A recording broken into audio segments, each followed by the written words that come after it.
بسم الله الرحمن الرحيم. هل أتى على الإنسان حين من الدهر لم يكن شيئا مذكورا إنا خلقنا الإنسان من نطفة أمشاج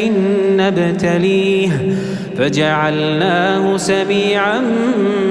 بصيرا إنا هديناه السبيل إما شاكرا وإما كفورا إنا أعتدنا للكافرين سلاسلا وأغلالا وسعيرا إن الأبرار يشربون من كأس كان مزاجها كافورا عينا يشرب بها عباد الله يفجرونها تفجيرا يوفون بالنذر ويخافون يوما كان شره مستطيرا ويطعمون الطعام على حبه مسكينا ويتيما وأسيرا إنما نطعمكم لوجه الله لا نريد منكم جزاء ولا شكورا إنا نخاف من ربنا يوما عبوسا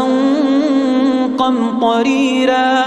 فوقاهم الله شر ذلك اليوم ولقاهم نضرة وسرورا وجزاهم بما صبروا جنة وحريرا متكئين فيها على الأرائك لا يرون فيها شمسا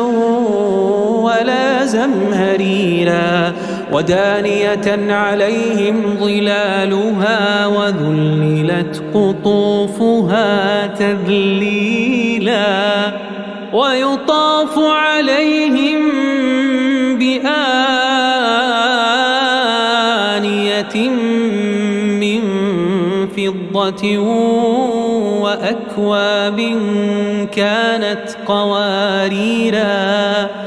قواريرا من فضة قدروها تقديرا ويسقون فيها كأسا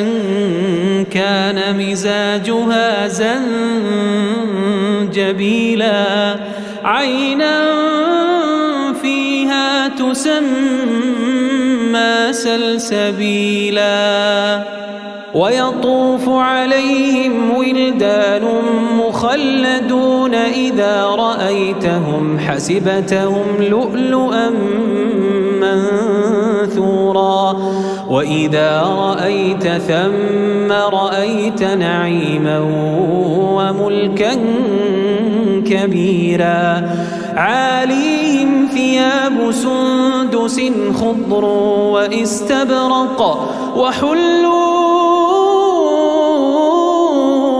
أساور من فضة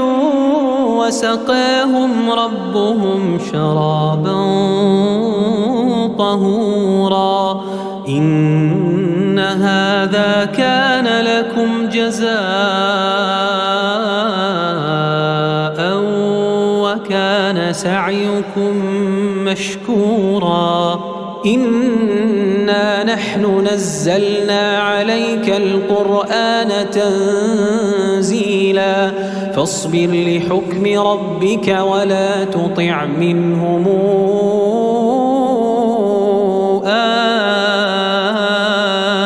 آثما أو كفورا واذكر اسم ربك بكرة وأصيلا ومن الليل فاسجد له وسبحه ليلا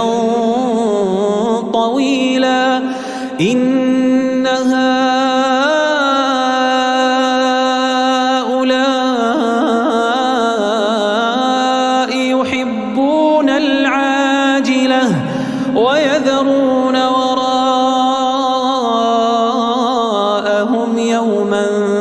ثقيلا نحن خلقناهم وشددنا أسرهم وإذا شئنا بدلنا أمثالهم تبديلا إن هذه تذكرة فمن شاء اتخذ إلى ربه سبيلا وما تشاءون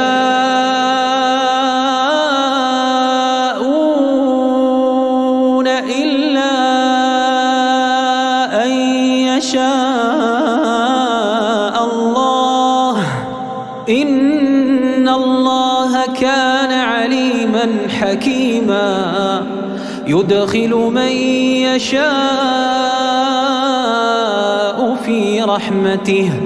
والظالمين أعد لهم عذابا أليما